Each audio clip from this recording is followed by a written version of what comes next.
जय मां विंध्यवासिनी, हर हर महादेव। आप सभी का स्वागत है हमारे YouTube परिवार में। अगर साधना के क्षेत्र में आगे बढ़ना चाहते हैं तो नवम भाव के स्वामी को प्रसन्न करना अत्यंत आवश्यक हो जाता है। अगर नवमे से शनि देव हैं तो आपके जीवन में बहुत विभिन्न प्रकार के वो लाभ के देने वाले योग कारक ग्रह बन जाते हैं, इसलिए उनका प्रसन्न होना आवश्यक हो जाता है। तंत्र के क्षेत्र में अगर आप जाना चाहते हैं और नवम भाव के स्वामी अगर शनि देव हैं तो आप सात्विक के साथ साथ तामसिक साधनाओं में भी काफ़ी समृद्धि को प्राप्त कर सकते हैं। बहुत सारी सिद्धियां आपके हस्तगत हो सकती हैं। उपयोग दुरुपयोग आपके ऊपर निर्भर करता है, लेकिन शनि देव जो हैं जितनी भी रहस्यमय शक्तियां होती हैं उनको विशेष प्रकार से सिद्ध करवाने में सक्षम होते हैं। लेकिन शनि देव का आपके लिए अनुकूल होना अत्यंत आवश्यक हो जाता है। इसलिए अगर जन्म कुंडली के अनुसार नवम भाव के स्वामी शनि देव होते हैं तो उनको किस प्रकार से सरल रूप से प्रसन्न करें, उसकी विधि विधान आज सभी के समक्ष चर्चा करेंगे। किसी भी कारण से अगर आपको किसी ने कहा है कि शनि देव की पूजा करनी है, शनि देव का जप या हवन करवाना है किसी योग ब्राह्मण से, और अगर आप सक्षम नहीं हैं तो भी आप आज की वीडियो में जो बताया गया विधान है इस अनुसार करके भगवान शनि देव की कृपा की प्राप्ति कर सकते हैं। विशेष करके यह विधि विधान प्रत्येक उन साधकों के लिए है जो कि किसी विशेष साधना को करना चाहते हैं क्रम अनुसार, और आरंभिक साधना जो है उसमें नवम भाव के स्वामी जो है शनि देव हैं तो उनकी साधना को भी करना अनिवार्य है। तो उसको ध्यान में रख करके ही इस वीडियो को विशेष रूप से बनाया गया है। आपको इस साधना को करने से पहले कुछ तैयारी कर लेनी चाहिए, जैसे कि काला तिल आपको अत्यधिक मात्रा में रखना चाहिए। तिल का ही तेल और सरसों का तेल का दीपक इसमें आपको जलाना है। साथ ही आपके पास सप्तमुखी रुद्राक्ष की माला, काले हकीक की माला या पंचमुखी रुद्राक्ष की माला, इन तीनों में से कोई भी एक माला होना चाहिए जप के लिए। वस्त्र इसमें चूंकि आप एक गृहस्थ हैं, यह चैनल गृहस्थों को समर्पित है, तो बिल्कुल काले वस्त्र का प्रयोग नहीं करेंगे। आप इसमें श्वेत वस्त्र का ही प्रयोग करेंगे, यानी कि सफ़ेद धोती कुर्ताएं, धोती और दुपट्टा जो ऊपर रखते हैं उसे ही लेंगे। सफ़ेद ही अंग वस्त्र और सफ़ेद ही धोती को लेकर के पहन करके साधना को करना है। महिलाएं जो हैं नवम भाव के स्वामी अगर शनि देव हैं तो वो भी अपनी इच्छा अनुसार जो है लाल और पीला वस्त्र छोड़ करके केसरिया रंग के वस्त्र को पहन करके इस साधना को कर सकती हैं। इस साधना को करने के लिए कृष्ण पक्ष के शनिवार से लेकर के शनिवार तक की अनुष्ठान आपको करनी चाहिए। इस साधना को करने के लिए सर्वप्रथम आपको यह साधना विशेष रूप से सूर्योदय से पहले अगर आप आरंभ करते हैं तो फलदायी होता है।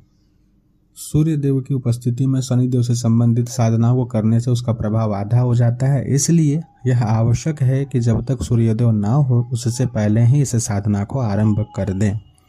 सुबह के समय में उठ करके सर्वप्रथम जो है शनिवार के दिन पीपल वृक्ष के पास जा करके शनि देव की प्रसन्नता हेतु 7 सरसों तेल के दीपक, उसमें थोड़ा सा काला तिल डाल करके जलाना चाहिए। साथ ही शनि देव को अर्घ देना चाहिए पीपल के वृक्ष में और 7 बार परिक्रमा करना चाहिए।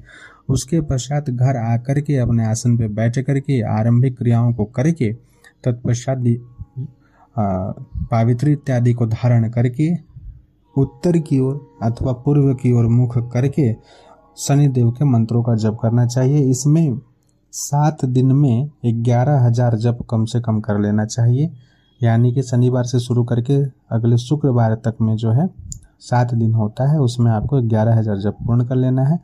जप जो है, जप का जो मंत्र है, अगर आप योगोपवीत धारण करते हैं तो ओम सहित इस मंत्र का जप करें। अगर आप योगोपवीत धारण नहीं करते हैं तो सिर्फ बीज मंत्र का जप करेंगे। बीज सहित जो है नाम मंत्र है उसका जप करेंगे।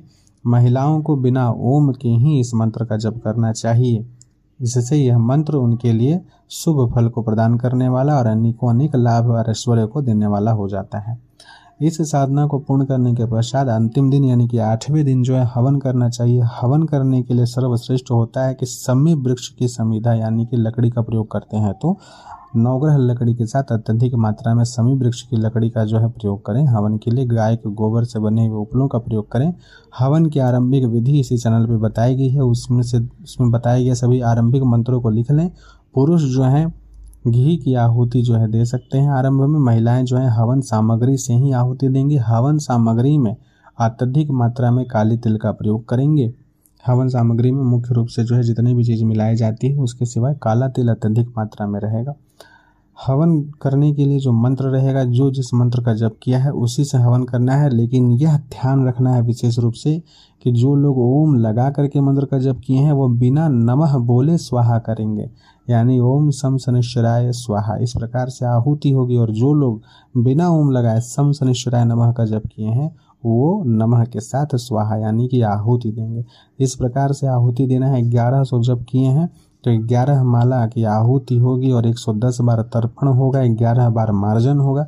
फिर वह जप जो है या तो आप हनुमान जी को समर्पित कर सकते हैं, भगवती दुर्गा या सदाशिव को समर्पित कर सकते हैं। प्रत्येक दिन भी जो आप जप करेंगे, जितना माला भी आप जप करेंगे, वह जप करने के पश्चात हाथ में जल लेकर के वह जल जो है या तो हनुमान जी को समर्पित कीजिए या दुर्गा जी को या शिव जी को वह जल जो है समर्पित कर देना चाहिए, जिससे कि वह जप आपके इष्ट देव जो उस समय शनि देव रहेंगे उन तक पहुंच जाए और आपके लिए वह लाभ प्रदान करने वाले बने। इस प्रकार से इस साधना को पूर्ण करने के पश्चात प्रत्येक दिन जो है कम से कम 1 माला जप अवश्य आपको करते रहना चाहिए। शनि देव एक बार अगर प्रसन्न हो जाते हैं तो आपके जीवन में किसी भी चीज़ की कोई कमी रहेगी नहीं। आशा करते हैं इस वीडियो से आप सभी को लाभ प्राप्त होगा। आपके कोई अगर प्रश्न रह गए हो तो आप कमेंट करें या टेलीग्राम ग्रुप पे हमारे साथ जुड़ के वहाँ भी अपने शक संशय इत्यादि को रख के दूर कर सकते हैं। जय मां विंध्यवासिनी, हर हर महादेव।